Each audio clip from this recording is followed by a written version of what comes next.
Good morning, students. Now it's time to begin chapter number 4, The Old Clock Shop. Christmas Eve had arrived. As last minute shoppers were going home, a thick white sheet of snow lay over Salt Lake City, USA.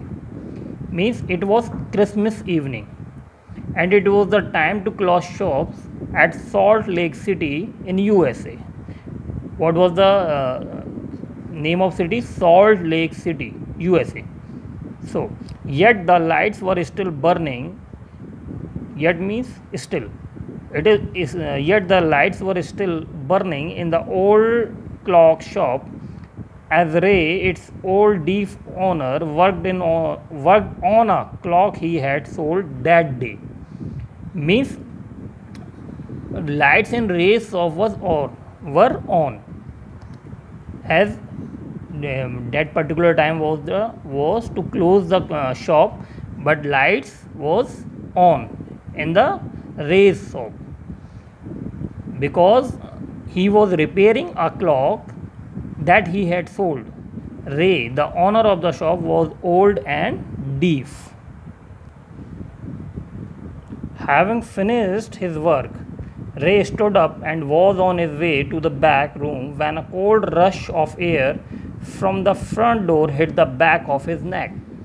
Having finished his work, after finishing his work, when Ray got up, a cold wave of air touched his neck from the front door.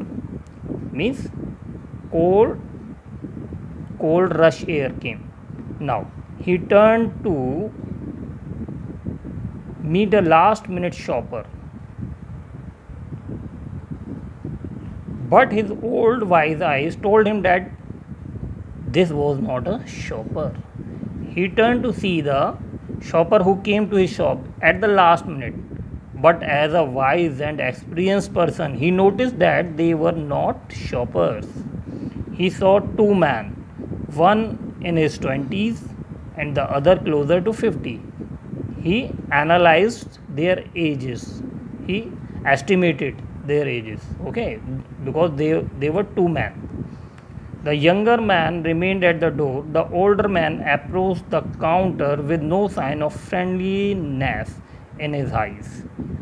So he saw two men. One was young and the other was middle-aged. The younger man stopped at the door, and the middle-aged man came to the counter now, and his eyes were reflecting the cruelty of his heart, because there was no friendliness in his eyes, there was cruelty in his eyes. Ray was able to hide his growing fear as he slowly pushed a notepad and a pencil across the counter. So, but somehow Ray wisely hid his fear and slowly pushed a notepad and a pencil towards them. He smiled at the unfriendly face, then pointed to his ears and shook his head from side to side. Means the information on the notepad brought a change on man's face. A quick look of surprise changed the man's face as he studied the notepad, then turned and said something to his friend. So he smiled, and then with his gestures, pointing to his ears and shaking his head from one side to another, told the other man that the shopkeeper was deaf. He informed in a sign language to his friend that the particular shopkeeper was deaf. So next paragraph and next video.